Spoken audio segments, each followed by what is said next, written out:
Hello, everybody. Hello, everybody. Today we're back with another edition of Lord of Chaos by Robert Jordan, Wheel of Time, and we're going to talk about Perrin. Yeah, I love how you added that last one, like, I have to add that, don't I? Yeah, I have to add all of it, all the information. All the information. All right, so we're going to talk about Perrin, and he's at, well, it's Fayo is at the very beginning, and then Perrin comes in probably about the last 3/4 of the book. Yeah, he's just like, Rand needs me again. Right.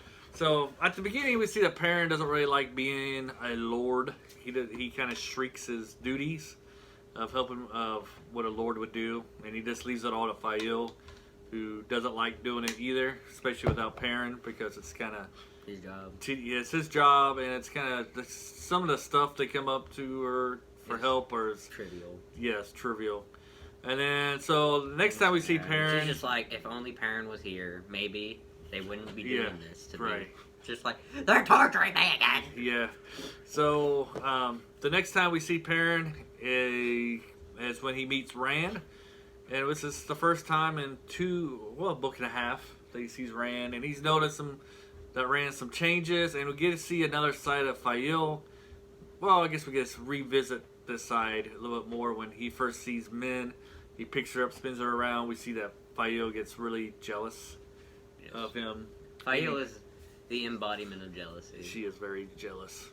He can't even speak to other women. I don't even think he can be in the same room. Alone, at least.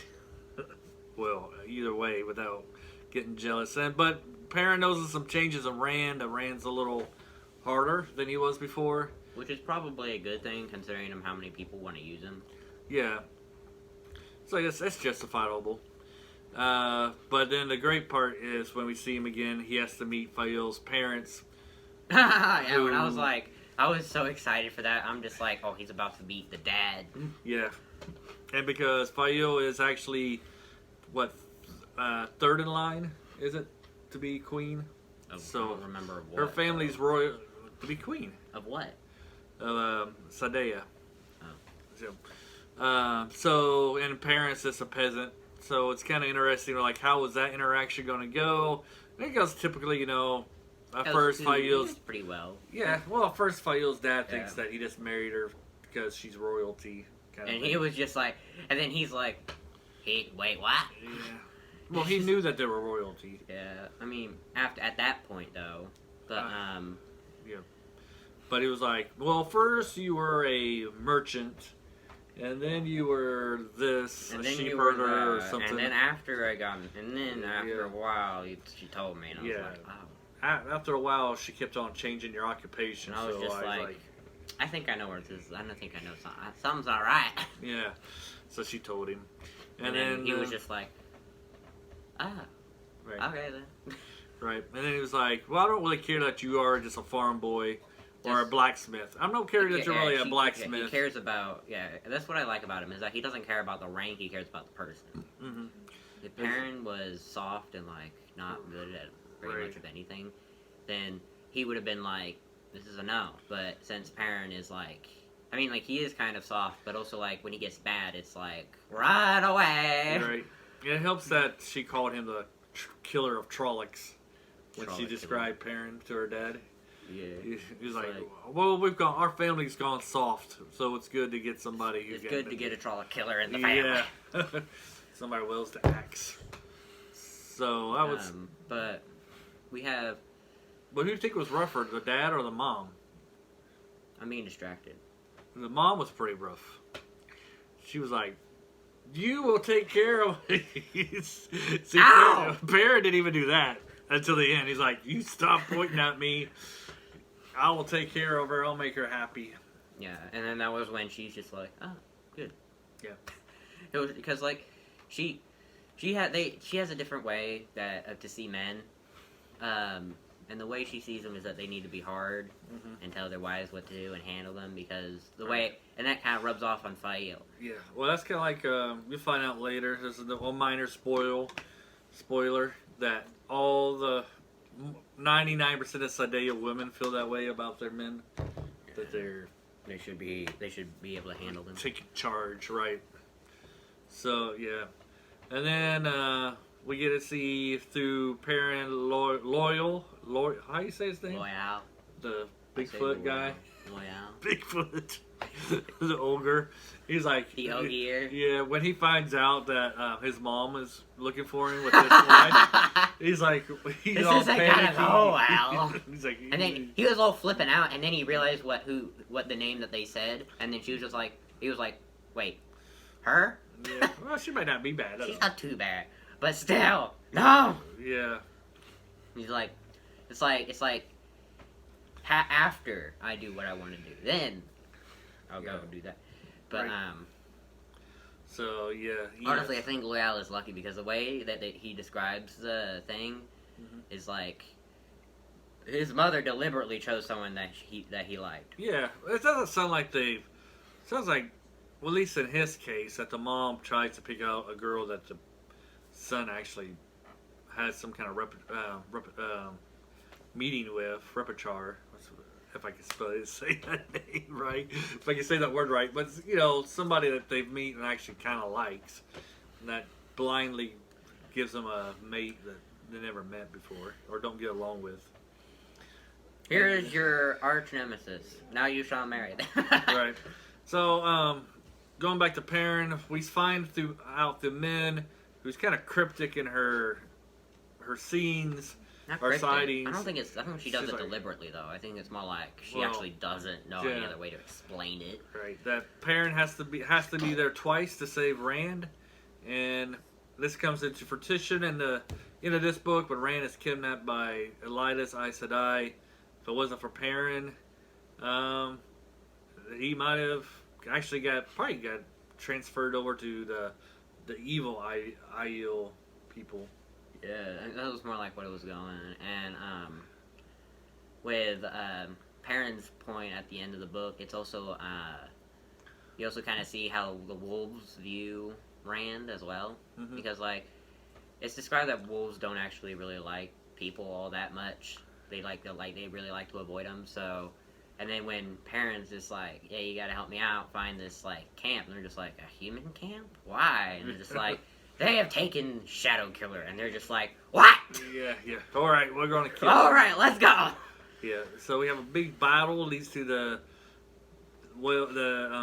Dumai Wells. I think that's how the word you say it in. And it's a big battle, and I'd like to see this battle on screen. It looks like it'd be a cool battle. Yeah, because it's like, and I started feeling like, when I was reading that, I was like, I felt like I was feeling adrenaline. I'm just like, yeah. Why?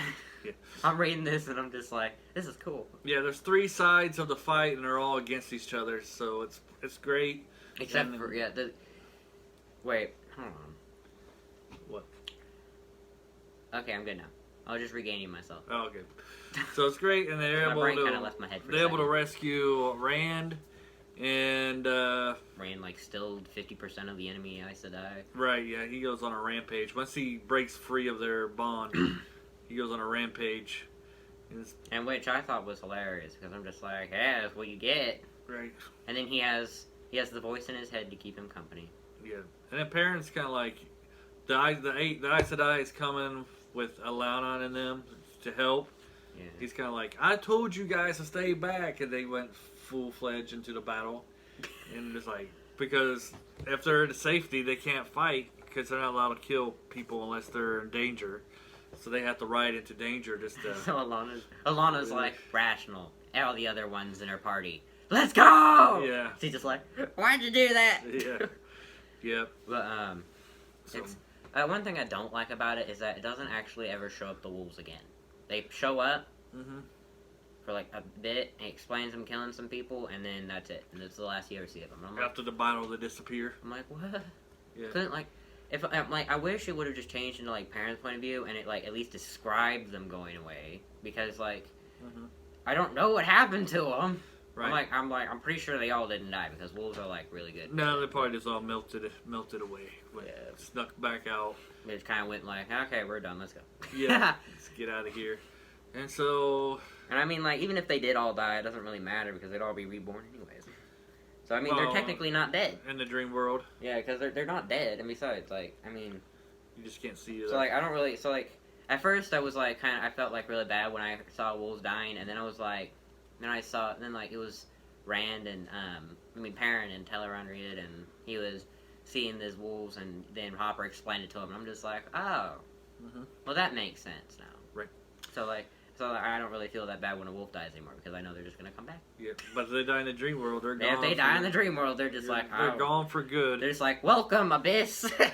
Right. Welcome to the void. So I guess if we're gonna talk about Perrin, we'll also have to talk about his relationship with Berlin. Berlin. And the first of Mayene. She causes a bunch of marital problems between him and Fael because she's like really jealous of her. I don't know what her problem is.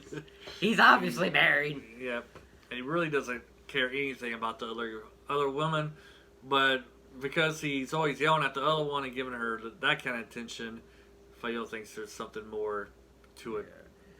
It's even though it's like, I don't know. Fael like is jealous, but like, which I can understand sometimes, but she's also sometimes like trying to do things. She's like, she expects Perrin to be a certain way, but then she doesn't take into account that Perrin is from a different place and he was raised to be differently. Yeah. He was raised to be more cool-headed and not to snap. Yeah. Because, like, it literally takes him, like, a week plus, like, 3 or 4 days to actually get mad. Like, it just builds up, and then eventually he's just like, now he's actually mad. Yeah, he blows up. Yeah, he's somebody he's patient. He's kind of hard to get anger. And she's not used to that kind of attitude. Yeah, so she's like, why aren't you doing anything? And Perrin's just sitting and like, I don't know what I did wrong. But yeah, I am doing something. I do what what a logical person would do. I'm being a normal person. Right. Yep. So anything else? And then she gets upset, or like she starts smelling upset, I guess, when Perrin actually does snap at Berlin, and I'm just like, yeah. What do you want? Well, what she wants him to do is ignore her. All I feel like it's not ignore. I feel like it's more like he wants him to snap at her. Yes. Yeah, he wants her to snap at her, but ignore everything about Berlin. Because Berlin's like, I think that's what it is. And it's like, you can't ignore Berlin because Berlin's gonna like corner you and then just start doing. She's gonna take it that you like it. Yeah, she's gonna. You can't ignore her. Mm-hmm. I mean, you have to tell her off because that's how it is with her. Yep. You can't just let her do her own thing. Right. All right, so that's basically Perrin's storyline in this book. He has a bigger, more important storyline in the next one. And until next time, you guys have a great day. Bye-bye. Bye.